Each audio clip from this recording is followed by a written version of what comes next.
Oke, baik. Aku buka dulu ya, teman-teman. Assalamualaikum warahmatullahi wabarakatuh.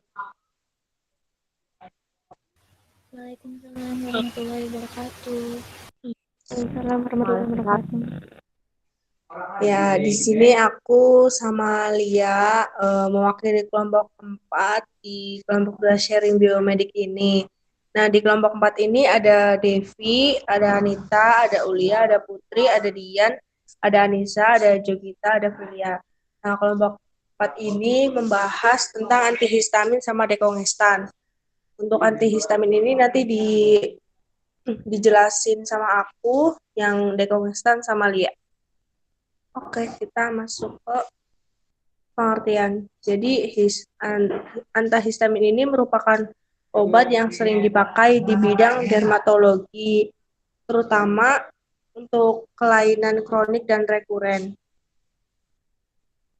Antihistamin ini zat yang dapat mengurangi atau menghalangi efek histamin terhadap tubuh dengan jalan memblok reseptor histamin. Antihistamin dan histamin berlomba untuk menempati reseptor yang sama. Nah, ini ada indikasi antihistamin. Antihistamin ini merupakan obat yang digunakan untuk menangani alergi atau gejala pilek dan flu atau penyakit pernafasan lainnya seperti sinusitis, bronkitis. Antihistamin ini akan membantu untuk mengurangi atau memblokir histamin sehingga akan menghentikan gejala alergi yang terjadi pada tubuh. Obat ini bekerja meredakan berbagai jenis alergi, termasuk alergi musiman, alergi dalam ruangan, serta makanan, tetapi bukan berarti bisa menghilangkan semua gejalanya. Sebelum mengonsumsi antihistamin ini, sebaiknya memberitahu dengan jelas kondisi medis pada dokter seperti diabetes, penyakit jantung, tekanan darah tinggi, dan lain-lain. Penggunaan antihistamin ini perlu menghindari terlebih dahulu konsumsi buah, grapefruit, atau jusnya, karena bisa memengaruhi kinerja obat gatal ini. Setelah mengonsumsi obat ini, sebaiknya jangan mengemudi atau melakukan aktivitas yang membutuhkan kewaspadaan sampai tahu pengaruh dari konsumsi obat antihistamin. Maaf. Ini ada beberapa penggolongan obat antihistamin.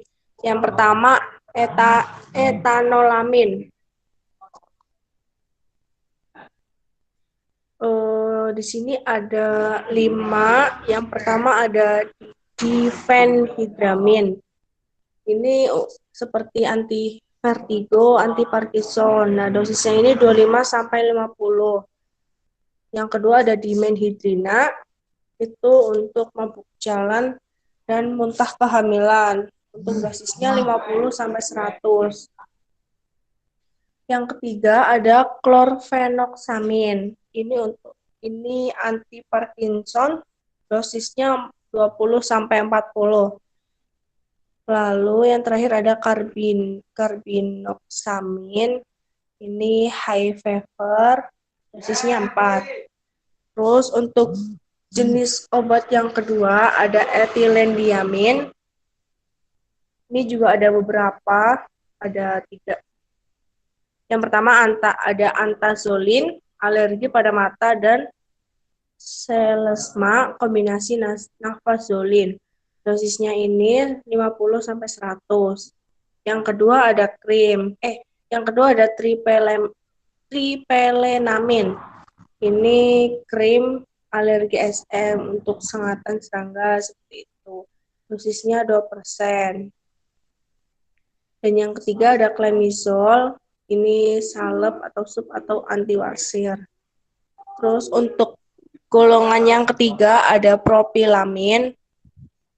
Ini ada 3 juga. Yang pertama feniramid. Ini untuk meredakan batuk, dosisnya 25 sampai 50. Terus yang kedua ada chlorpheniramine. Ini untuk apa ini? Per 10 kali feniramin, dosisnya 4. Terus yang ketiga ada triprolidin. Ini lama kerjanya 24 jam, dosisnya 10. Terus ada golongan keempat, yaitu piperazin. Ini ada 4 juga. Yang pertama homoklorisiklizin, ini antipuricitus, dosisnya 10. Terus yang kedua ada oxatomida, ini antiserotin, contohnya ada banyak ya, dosisnya 30. Terus yang ketiga ada hidroksizin, ini ada sedatif, anisilotis, plasmotis, dan lain-lain, dosisnya 50. Terus yang terakhir ada cetirizin, contohnya ini ada hidrofil, dosisnya 10. Terus golongan yang kelima ada fenotiazin. Contohnya ini ada prometasin, ini vertigo dan sedatifum, dosisnya 25-50. Terus ada oxomemasin, contohnya idem, dosisnya 10. Terus ada fonazin, ini contohnya ada antiserotin dan migrain dosisnya 10. Terus ada isotipendil, ini kerjanya lebih singkat dari prometasin, dosisnya 4-8. Yang terakhir ada mekuitasin, ini kerjanya lebih panjang dari prometasin, dosisnya 5. Terus ini ada, ini udah. Bentar. Ini ada golongan yang keenam, ada trisiklis. Ini ada 5. Yang pertama ada ciproheptadin.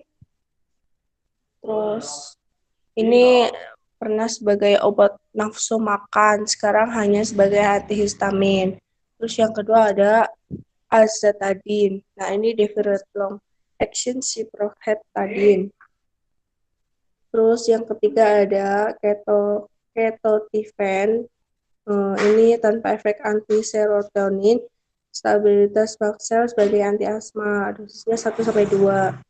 Terus yang ketiga ada, yang keempat maaf, loratadin, ini tanpa efek sedatif dan antikolergis, rintis alergis, konjungtivis alergis, dan urticaria. Ini dosisnya 10. Yang terakhir atau yang kelima ada azilasin. Nah, ini contohnya ada antihis, antileukotrin, antiserotonin, dan lain-lain. Jadi dosisnya 2.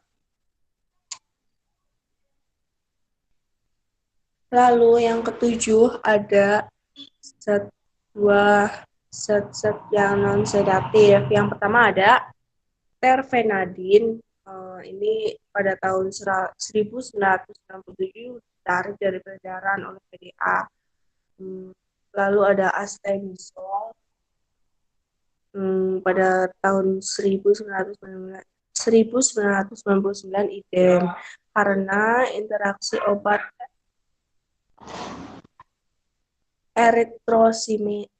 eritromisin dan lain-lain. Terus yang ketiga ada levocabastin, antihistamin. Ini antihistamin kuat non sentral, netes mata dan spray hidung. Terus ini ada beberapa golongan yang lainnya, ada 4. Yang pertama ada mebidrolin, dimetinden, ada nokromokligat, terus ada nedokromil. Terus ada mekanisme aksi antihistamin. Antihistamin ini bekerja dengan cara memblokir zat histamin yang diproduksi tubuh. Zat histamin pada dasarnya berfungsi melawan virus atau bakteri yang masuk ke dalam tubuh. Ketika histamin melakukan perlawanan, tubuh akan mengalami peradangan. Namun, pada orang yang mengalami alergi, kinerja histamin ini menjadi kacau karena zat kimia ini tidak lagi bisa membedakan objek yang berbahaya dan objek yang tidak berbahaya bagi tubuh. Misalnya itu ada debu, bulu binatang, atau makanan. Alhasil, tubuh tetap mengalami peradangan atau reaksi alergi ketika objek tidak berbahaya, yaitu tidak berbahaya itu masuk ke tubuh.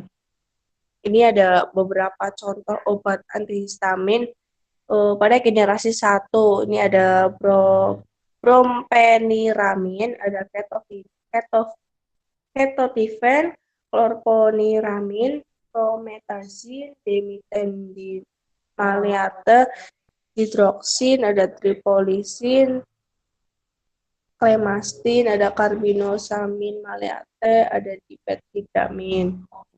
Ini efek samping dari obat antihistamin generasi 1 ini ada sakit perut, penghilangan kabur atau ganda, sabelit, mulut kering, mengantuk dan sedasi, sakit kepala, tekanan darah rendah, penebalan lendir di saluran udara, detak jantung yang cepat, sulit buang air kecil.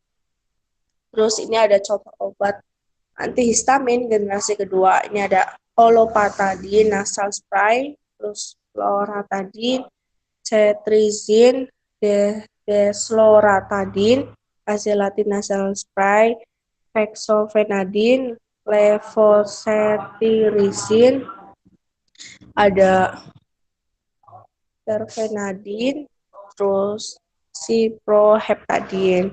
Nah, ini ada efek samping antihistamin generasi kedua. Ini ada sakit perut, batuk, ngantuk, kelelahan, sakit kepala dan mual. Terus ini ada dekongestan yang akan dijelaskan oleh teman saya, Lia. Silakan, Lia. Ya baik, berikutnya itu dekongestan.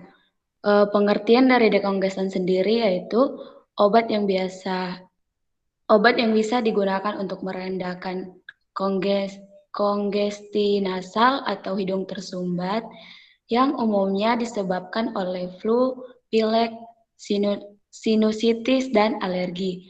Dekongestan merupakan golongan obat pelega pernapasan dengan kategori yaitu obat resep. Bentuk dari obat dekongestan sendiri adalah obat hirup, kapsul, tablet, sirup, dan bubuk. Next, indikasi. Cara menggunakan dekongestan tergantung dari produknya. Ada yang dihirup dan ada juga yang diminum. Yang paling umum digunakan yaitu dekongestan hirup. Yang berikutnya itu dekongestan bekerja dengan cara meredakan pembengkakan pembuluh darah di dalam hidung yang disebabkan oleh kondisi-kondisi yang disebutkan di atas, sehingga saluran napas menjadi terbuka dan napas menjadi lega. Mekanisme aksi dekongestan juga adalah agonis adrenergik atau simpatomimetik. Mekanisme aksinya stimulasi dari reseptor alfa adrenergik menarik pembuluh darah sehingga menurunkan pembengkakan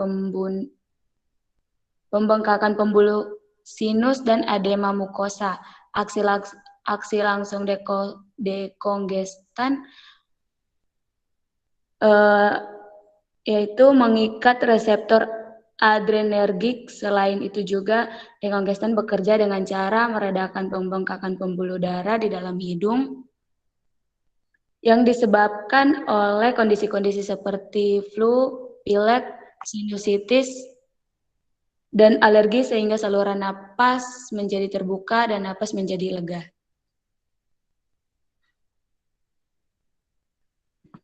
Contoh obat yaitu ada oxymetazoline, pseudohedrin, ephedrine, pratomium, bromid, dan phenylephrine. Efek samping obat. Efek samping yang dapat timbul dari penggunaan dekongestan yaitu antara lain yang pertama ada iritasi pada lapisan hidung, berikutnya itu mulut terasa kering, mual, sakit kepala, tremor, merasa gelisah, sulit buang air kecil, khususnya pada pria, sulit tidur, ruam, dan jantung berdebar. Ya baik, itu presentasi dari kelompok kami. Waktu selanjutnya saya kembalikan kepada moderator. Ya, baik. Sekian presentasi dari kelompok 4. Kami mohon maaf apabila ada kesalahan. Nanti dilanjut ke kelompok 5. Terima kasih. Wassalamualaikum warahmatullahi wabarakatuh.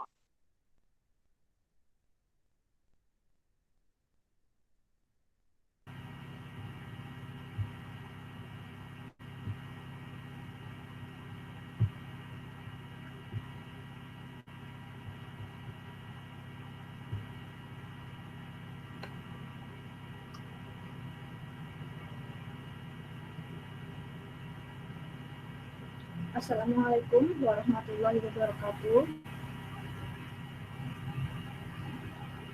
Saya, perwakilan dari kelompok 5, akan mempresentasikan hasil diskusi kelompok kami, yaitu tentang politik, ekspektoran, dan juga antitesis.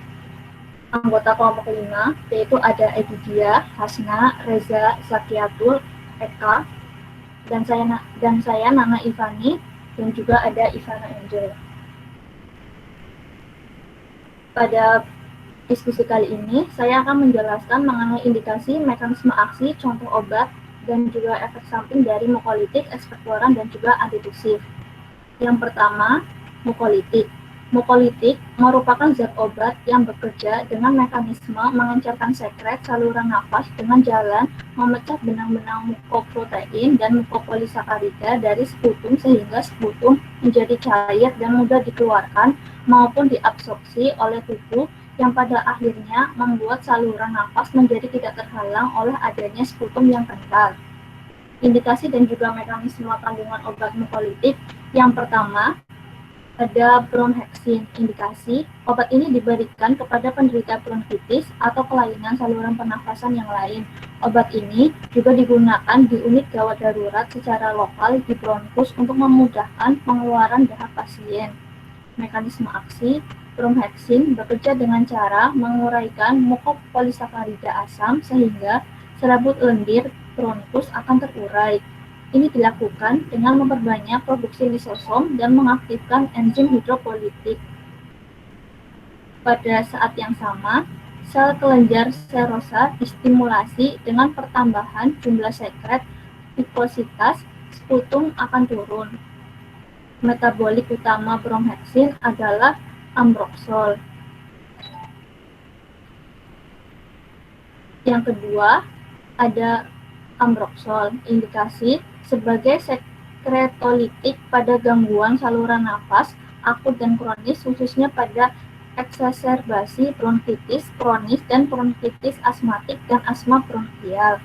Ambroxol sedang diteliti tentang kemungkinan manfaatnya pada keratokonjungtivitis, Zika, dan sebagai perangsang produksi surfaktan pada anak lahir prematur dengan sindrom pernafasan. Mekanisme aksi, ambroxol merupakan suatu metabolit bromhexin yang memiliki mekanisme kerja yang sama dengan bromhexin.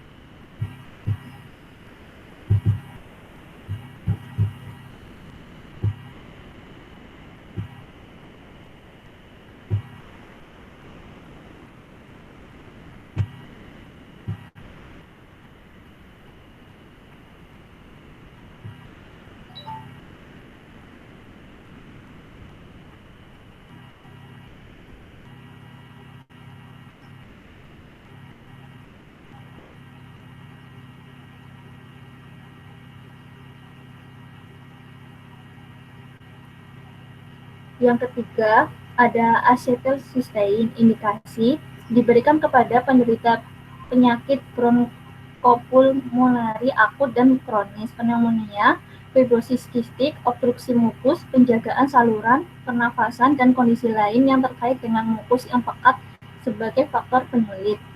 Mekanisme aksi, kerja utama dari acetylcysteine adalah melalui pemecahan ikatan disulfida. Reaksi ini menurunkan vikositas sekret paru dan sputum serta seterusnya memudahkan penyingkiran sekret tersebut. Efektivitas maksimal terjadi dengan pH dan mempunyai aktivitas yang paling besar pada batas basa kira-kira dengan pH 7 hingga 9. sputum akan menjadi encer dalam waktu 1 menit dan efek maksimal akan dicapai dalam waktu 5 hingga 10 menit setelah diinhalasi. Semasa trakeotomi, obat ini juga diberikan secara langsung pada trakea. Yang keempat, ergostein, indikasi mengencerkan sekret atau lendir pada saluran pernafasan sehingga dapat memudahkan ekspektorasi serta pembasah pada afeksi saluran nafas akut dan kronis. Mekanisme aksi endostein berubah menjadi metabolik aktif yang mempunyai gugus SH. Metabolik ini mencegah gugus SH dan menyebabkan pengurangan elastisitas dan vikositas mukus sehingga dapat mempermudah ekspektorasi. Ergostein dapat diabsorpsi cepat setelah pemberian oral setelah dosis tunggal Tmax adalah 1,2 jam. Farmakokinetik ergostein tidak berubah dengan pemberian berulang dan juga usia tidak mengubah farmakokinetik ergostein dan metaboliknya. Yang kelima, karbostein, indikasi obat ini diberikan untuk mengobati penyakit pernafasan jangka panjang seperti penyakit paru obstruktif kronik atau PPOK. Mekanisme aksi adalah obat yang bekerja dengan mengencerkan lendir atau dahak sehingga lebih mudah dikeluarkan. Obat ini juga memiliki efek membuat bakteri sulit untuk menyebabkan infeksi pada dada. 6. Ada Dornasa alfa, indikasi obat ini diberikan kepada orang dengan sistik fibrosis. Obat batuk berdahak ini biasanya harus dengan resep dokter. Obat ini digunakan dengan dihirup melalui nebulizer. Mekanisme aksi meningkatkan fungsi paru-paru pada pasien sistik fibrosis berusia di atas 5 tahun dengan indeks tidaknya FVC 40% dari norma atau dalam terapi kompleks. Hal ini dapat digunakan untuk mengobati pasien dengan penyakit paru-paru kronis tertentu, termasuk bronkiolitis, COPD, pengembangan paru-paru bawaan pada anak, pneumonia kronis, negara imunodefisiensi melanjutkan dengan paru-paru. Contoh dan juga efek samping dari mukolitik. Yang pertama, bromheksin, mukolitik untuk meredakan batuk berdahak. Efek samping, hipersensitivitas, shock dan reaksi anafilaktik, bronkospasme, mual, muntah, diare dan nyeri perut bagian atas, ruam, angioedema, urtikaria, serta pruritus. Yang kedua, ambroxol, sekretolytik pada gangguan saluran nafas akut dan kronis. Efek samping, reaksi intoleran setelah pemberian ambroxol pernah dilaporkan tetapi jarang. Efek samping yang ringan pada saluran cerna pernah dilaporkan pada beberapa pasien. Reaksi alergi jarang. Reaksi alergi yang ditemukan, reaksi pada kulit, pembekakan wajah, dispenia, demam, tidak diketahui efeknya terhadap kemampuan mengendarai. Yang ketiga, ada asetilsistein, terapi hipersekresi mukus kental dan tebal pada saluran nafas. Efek samping pada penggunaan sistemik menimbulkan reaksi hipersensitif serta seperti urtikaria dan bronkopasme atau jarang terjadi. Pada penggunaan aerosol, iritasi nasofaringeal dan saluran cerna seperti pilek atau rhinore, stomatitis, mual, dan juga muntah.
Yang keempat, endostem, yaitu pembahasan pada afeksi saluran nafas akut dan kronis. Efek samping tidak ditemukan efek terhadap saluran pencernaan dan efek sistemik.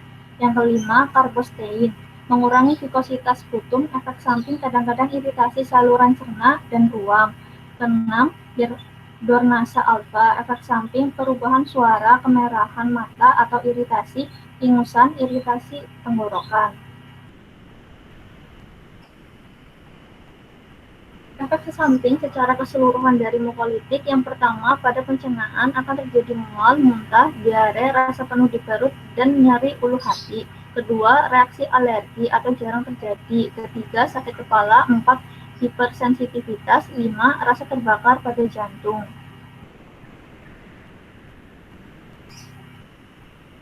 Jenis obat yang kedua ada ekspektoran. Ekspektoran merupakan obat yang digunakan untuk merangsang pengeluaran dahak dari saluran pernafasan atau ekspektorasi dengan cara merangsang selaput lendir, lambung, dan beberapa saat kemudian akan memicu lendir pada saluran pernafasan untuk keluar dan menurunkan tingkat kekentalan dan mempermudah pengeluaran dahak. Obat ini merangsang terjadinya batuk agar dapat mengeluarkan dahak.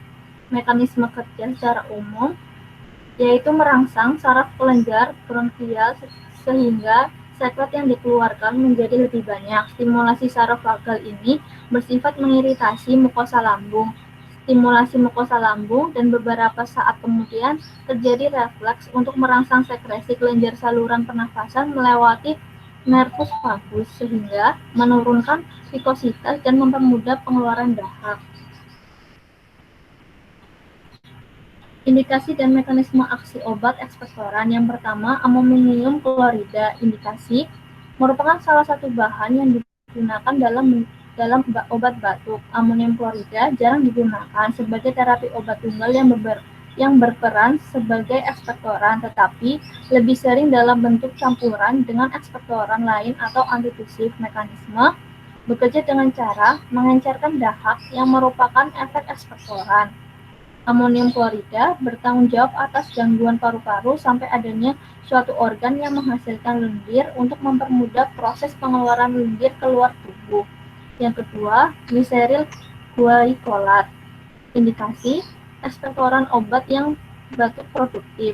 Gliseril guaicolat ini meningkatkan volume dan mengurangi kekentalan sputum yang kuat. Mekanisme akan bekerja dengan cara meningkatkan volume dan menurunkan vikositas dahak di trakea dan bronkiolus, kemudian merangsang pengeluaran dahak menuju faring. Contoh dan juga efek samping dari obat ekspektoran. Yang pertama, amonium klorida. Merek dagang ada obat Molex, Tofan, Remadril atusin, Bufadril ekspektoran, Itadril DMP, Inumetasin, Samkodril, Novadril, Dexil, Rivadril ekspektoran, Propidril. Efek samping, asidosis metabolik, EEG abnormal, rasa ngantuk yang berkelanjutan, gejala keracunan amonia, tetani yang biasanya ditandai oleh kram otot, kejang atau tremor, hipokalemia, hiperkloremia, hiperventilasi, ruam, kejang, demam, nyeri perut, sakit kepala, kebingungan mental, serta bradykardia dan fase kegembiraan bergantian dengan koma. Yang kedua ada gliseril guaicolat. Efek samping, rasa pusing dan mengantuk, penurunan kadar asam urat dalam darah, nyeri perut, mual, muntah, dan yang ketiga ada potasium sitrat. Efek samping, peningkatan buang air kecil, kebingungan, kegelisahan, denyut jantung yang tidak rata, haus yang ekstrim, ketidaknyamanan kaki, kelemahan otot atau perasaan lemas, dan juga rasa kantuk. Yang keempat, terpin hidrat. Efek samping, mengantuk, pusing, kehilangan nafsu makan, mual atau muntah, gangguan pencernaan dapat terjadi.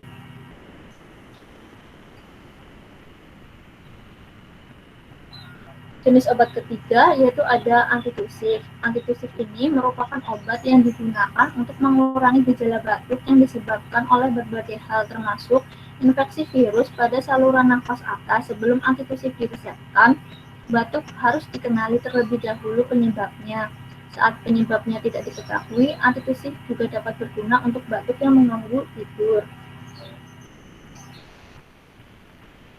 Penggolongan obat antitusif juga dibedakan menjadi dua, ada antitusif sentral dan juga antitusif perifer. Untuk antitusif sentral, menekan rangsangan batuk di pusat batuk yang terletak di sumsum, sambungan atau medula, dan juga bekerja terhadap pusat saraf lebih tinggi atau di otak dengan efek tranquilizer. Antitusif sentral ini dapat menimbulkan depresi sistem saraf pusat tambahan bila digunakan bersama depresan sistem saraf pusat lainnya. Ada dua jenis antitusif sentral. Yang pertama, antitusif opoid adalah antitusif yang mempunyai potensi untuk mendatangkan adiksi dan mempunyai potensi untuk disalahgunakan. Contoh obat candu, kodein, morfin, hidrokodon, normetadon. Yang kedua, antitusif non-opoid adalah antitusif yang tidak menimbulkan adiksi dan tidak mempunyai potensi untuk disalahgunakan. Jenis antitusif yang kedua ada antitusif perifer, merupakan obat-obat antitusif yang bekerja secara perifer, bekerja di luar SSP dan menekan batuk dengan cara menurunkan satu atau lebih responsivitas dari saraf sensorik yang berperan pada refleks, yaitu pada reseptor iritan perifer, dengan cara anestesi langsung atau secara tidak langsung mempengaruhi lendir saluran nafas. Contoh obat antitusif yang bekerja pada sistem saraf perifer adalah benzonatate, levodopa, moguistein. Mekanisme aksi obat antitusif, indikasi menekan batuk dengan mengurangi iritasi lokal pada reseptor iritan perifer. Contoh obat pertama, dextromethorphan HBr. Aksi sentral pada pusat batuk di medula dengan meningkatkan ambang rangsang refleks batuk. Dextromethorphan diabsorpsi melalui saluran cerna, dimetabolisme dalam hati dan diekskresi melalui ginjal dalam bentuk tidak berubah ataupun bentuk demyelated morfinon. Yang kedua, kodein, aksi sentral pada pusat batuk di medula. Yang ketiga, diphenhydramin. Diphenhydramin menghambat pelepasan histamin atau H1 dan asetilkolin atau menghilangkan ingus saat flu. Diphenhydramin menghalangi reseptor H1 pada perifer nociceptor sehingga mengurangi sensitasi dan dapat mengurangi gatal yang berhubungan dengan reaksi alergi. Yang keempat, noscapin. Mekanisme kerjanya adalah pembebas histamin yang kuat dengan efek bronkokonstriksi dan hipotensi atau selewat pada dosis besar. Yang kelima, promethazine menekan SSP sehingga meredakan rangsangan batuk akibat sifat sedatif dan kolinergiknya yang kuat. Contoh obat dan juga efek samping antitusif. Yang pertama, dextromethorphan. Efek samping menekan aktivitas silia bronchus hanya terjadi pada dosis tinggi, toksisitas rendah sekali, dosis berlebihan menimbulkan pusing, diplopia, sakit kepala, mual, dan muntah. Dalam dosis sangat besar, ditemukan depresi pernafasan yang dapat menimbulkan kematian. Yang kedua, diphenhydramin. Efek samping mengantuk, kekeringan mulut dan hidung, kadang-kadang menimbulkan perangsangan susunan saraf pusat. Obat ini mempunyai efek antikolinergik, karena itu harus digunakan secara hati-hati pada penderita glaukoma, retensi urin, dan gangguan fungsi paru. Yang ketiga, kodein. Efek samping. Kodein dalam dosis kecil sekitar 10-30 mg sering digunakan sebagai obat batuk. Jarang ditemukan efek samping, dan kalau ada tidak lebih tinggi dari placebo. Efek samping dapat berupa mual, muntah, sedasi, anoreksia, dan sakit kepala. Dosis lebih tinggi sekitar 60-80 mg dapat menimbulkan kegelisahan, hipotensi ortostatik, vertigo, dan juga midriasis. Dosis lebih besar lagi sekitar 100-500 mg dapat menimbulkan nyeri abdomen atau konstipasi. Jarang-jarang timbul reaksi alergi seperti dermatitis, hepatitis, trombopenia, dan anafilaksis. Depresi pernafasan dapat terlihat pada dosis 60 mg dan depresi yang nyata terdapat pada dosis 120 mg setiap beberapa jam. Karena itu, dosis tinggi berbahaya pada penderita dengan kelemahan pernafasan, khususnya pada penderita retensi CO2.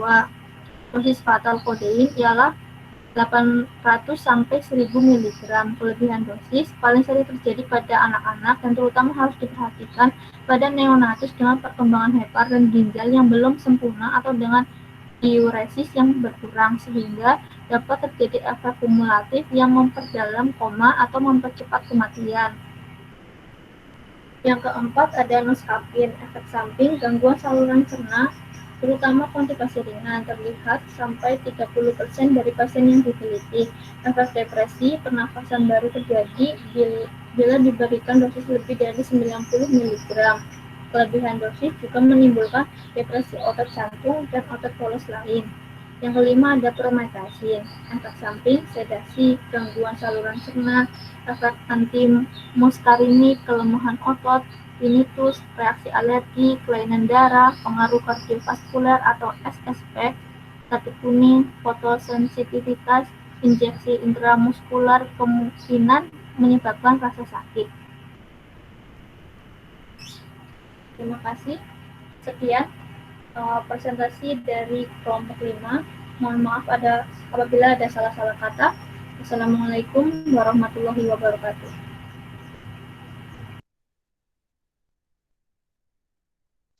Waalaikumsalam warahmatullahi wabarakatuh. Waalaikumsalam warahmatullahi wabarakatuh.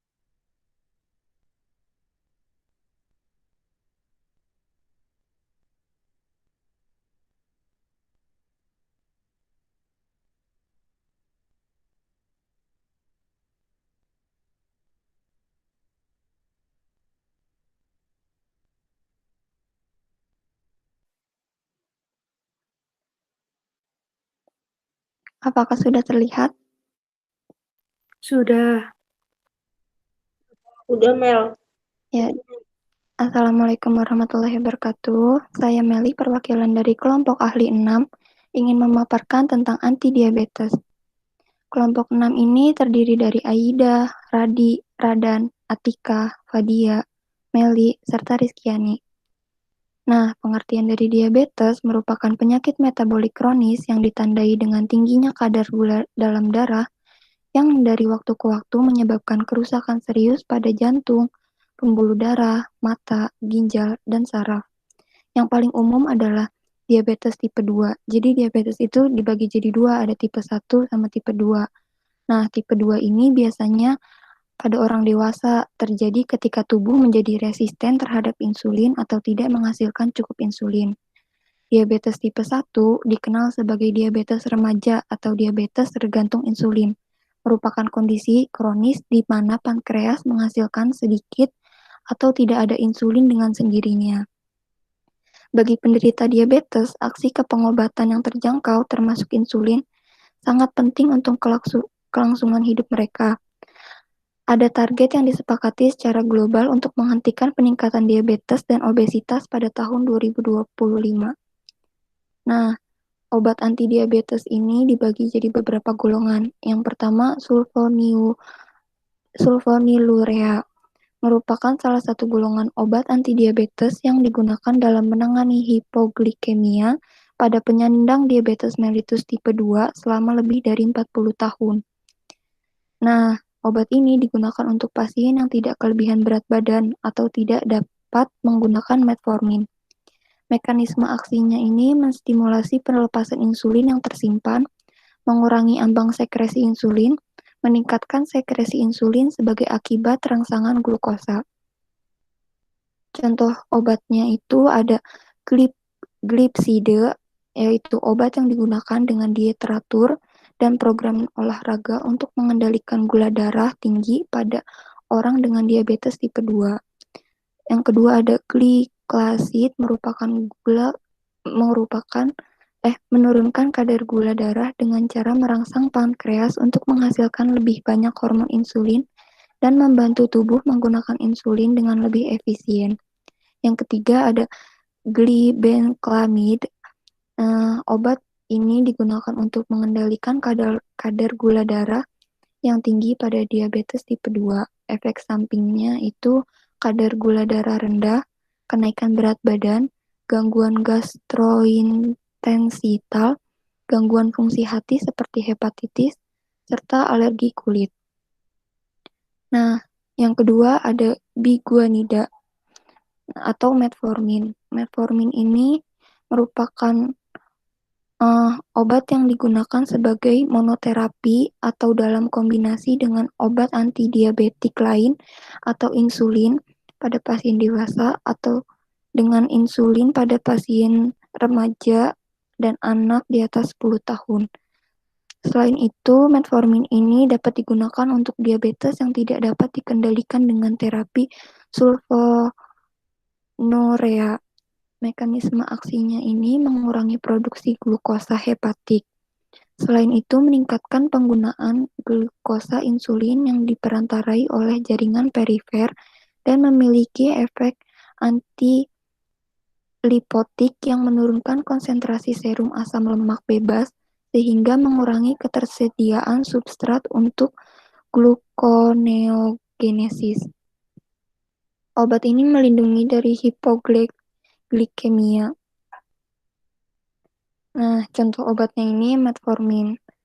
Efek samping dari metformin ini bisa mual, muntah, gangguan pencernaan, penurunan nafsu makan, nyeri otot dan kram, sakit perut. Nah, efek jangka panjangnya bisa asidosis laktat atau penumpukan asam laktat, kekurangan vitamin B12 atau hipoglikemia. Nah, yang ketiga ada thiazolidinedion. Obat ini mengacu pada satu keluarga obat yang digunakan dalam pengobatan diabetes mellitus 2 yang diperkenalkan pada akhir tahun 90-an. Mekanisme aksi ini berfungsi untuk meningkatkan sensitivitas sel tubuh dalam menggunakan insulin, sehingga glukosa dapat digunakan lebih efektif. Contoh obatnya itu ada pioglitazone, rosiglitazone, lobeglitazone.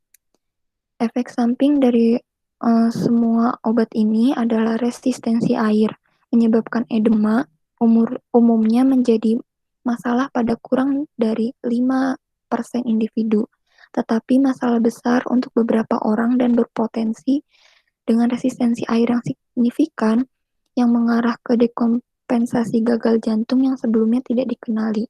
Selain itu juga meningkatkan kejadian hepatitis dan potensi gagal hati.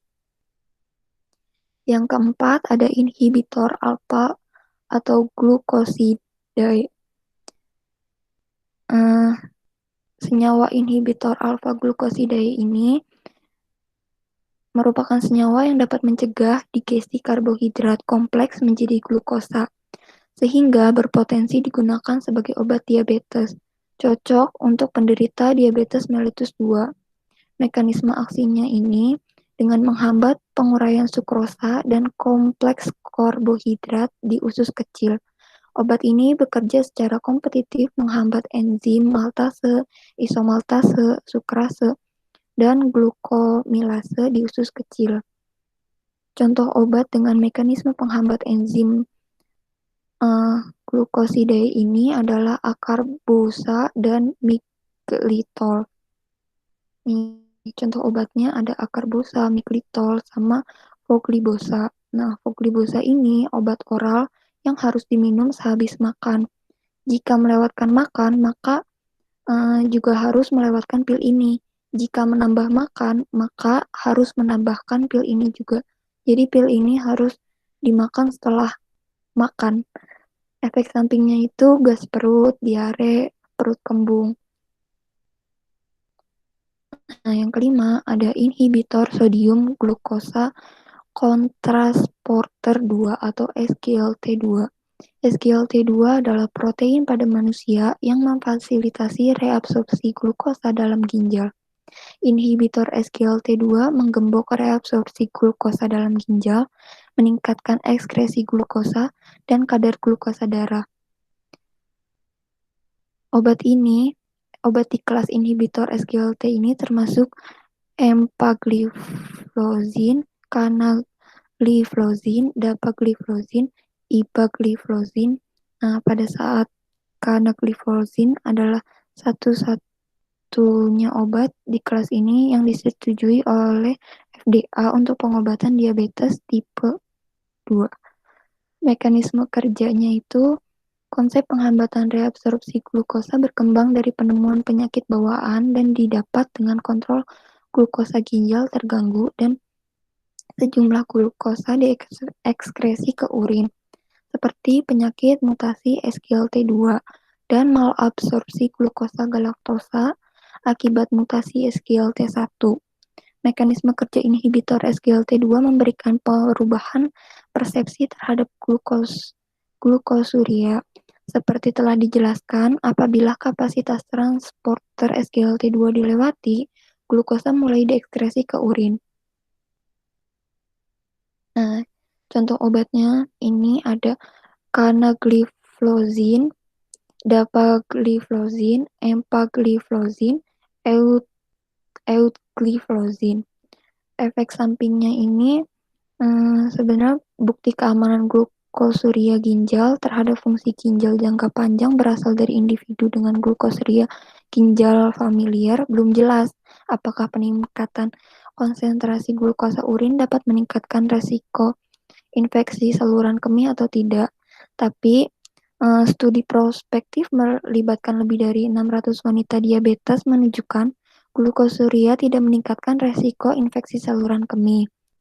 Efek samping potensial lain yang berhubungan dengan inhibisi non-selektif jalur GLUT di luar ginjal seperti inhibisi non-spesifik SGLT oleh porizin mempengaruhi pengambilan glukosa di otak dan menghambat respon aktivasi hipotalamik ventromedial terhadap hiperglikemia. Terima kasih.